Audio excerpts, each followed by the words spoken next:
Hello, I'm John Lithgow, and these are my 5 favorite things for the Rake.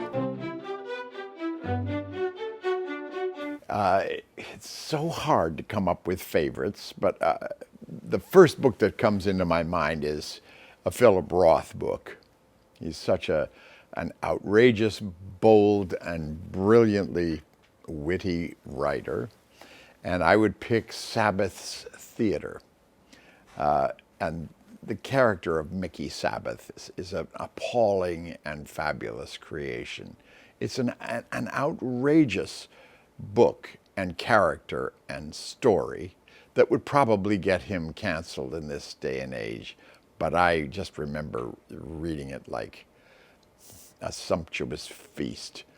I mean, I'm an actor who loves playing characters of enormous duality who have both sympathetic and appalling sides. That's Mickey Sabbath, so that's my favorite book.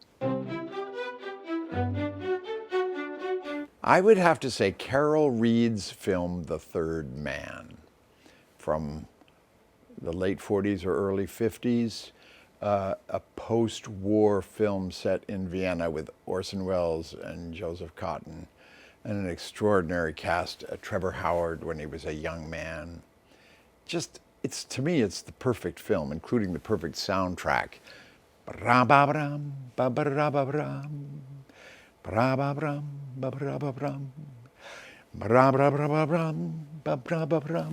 All played on the mandolin. That's the opening credits, just the strings of a mandolin vibrating.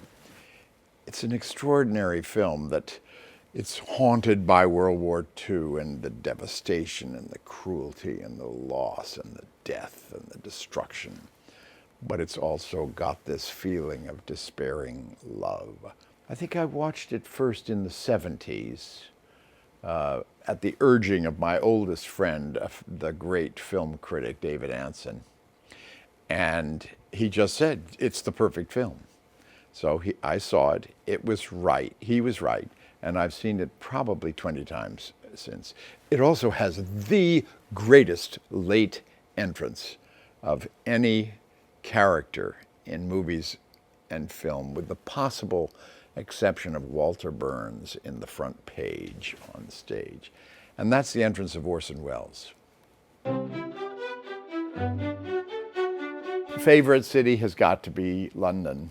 It's a competition between New York and London, but I don't know. I think the fact that I'm not a Londoner means that London retains its exoticism.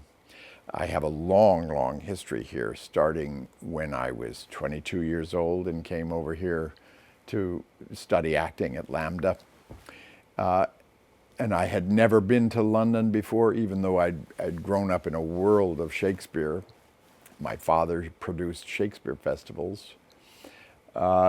So whenever I'm here, it reminds me of my youth and discovery and swinging London and the Beatles and the Stones. But it also, everywhere you look, you see about 8 centuries of history. It's like Rome in that regard, except it's such a dignified and gracious city. I grew up watching English movies, all the great Ealing comedies. Alec Guinness was my favorite actor. I arrived here and I felt like everybody I met was in one of those Ealing Studios comedies. People actually spoke in Cockney accents. I would say cacio e pepe,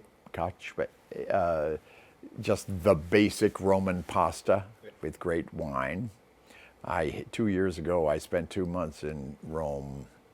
My 3rd movie there, about my 5th period of time spent in Italy, and a deep dive in Rome. And the food was just, it's a cliche, but nobody doesn't love Italian food, and cacio e pepe is the essential.